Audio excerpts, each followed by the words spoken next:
Mindset number 9, fear. Overcoming fear. The athlete that comes to my mind when I think of this mindset is Mike Tyson.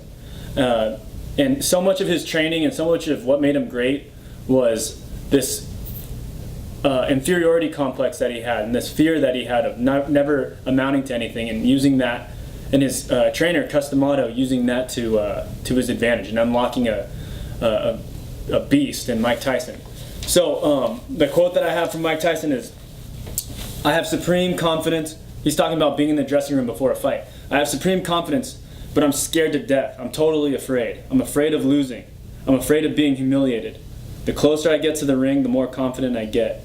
All during my training, I've been afraid of this man. I've dreamed of him beating me. And the closer I get to the ring, I'm more confident.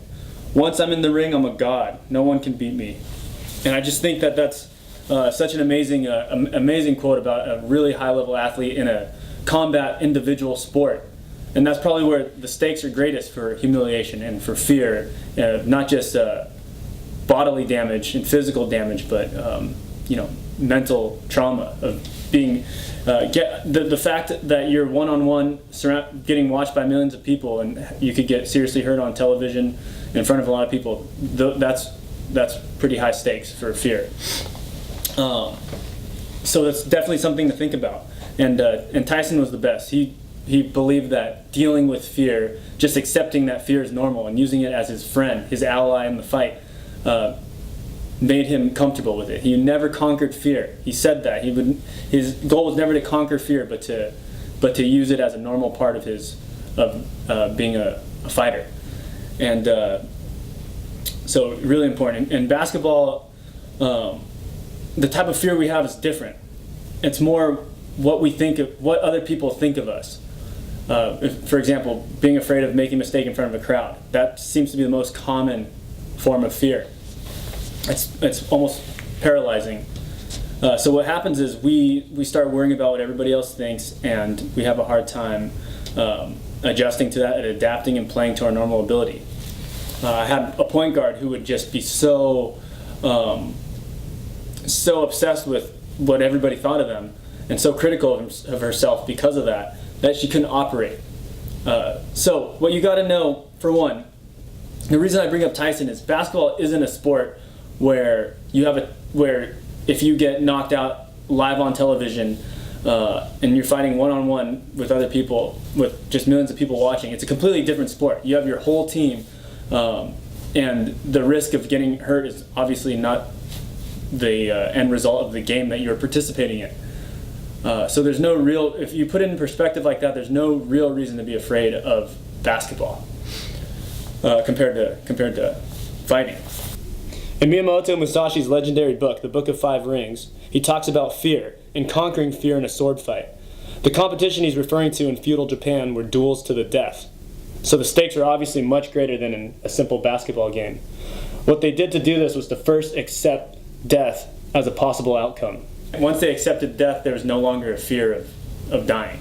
And as strange as that sounds, that's super practical. That's incredibly practical for basketball nowadays. Accept failure beforehand. Accept that there's a chance that you might fail. And once you do that, and you're no longer resisting that risk, you're accepting the risks involved with basketball, you're allowed to play and trust yourself.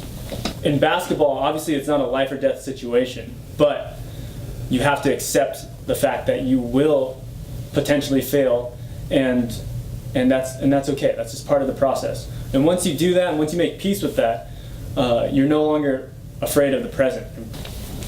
But the reason I really like that Mike Tyson quote is the other way to deal with fear is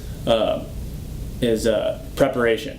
And the entire time he's talking about his fear being so related to him being in that changing room, and the closer he gets to the ring, the more confident he gets. And that's because the ring represents where he trains. That's where he trained. That's where he prepared. That's where he is most confident, and with regards to that fight, that particular contest.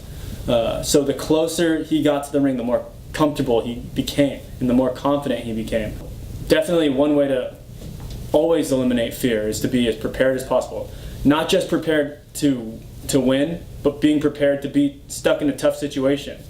Be prepared for those scenarios where you're down 15 points, and how are you going to overcome that?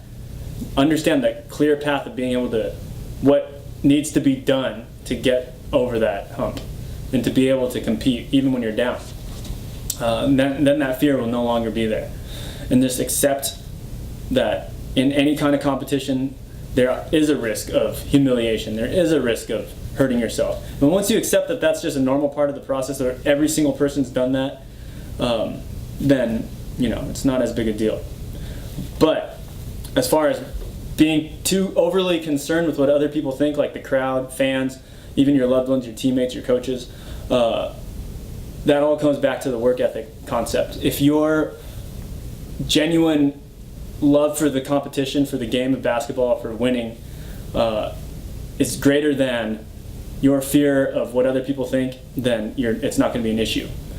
And just remember, if you let other people's thoughts control how you're going to feel throughout the course of the game, that's a really weak way of thinking.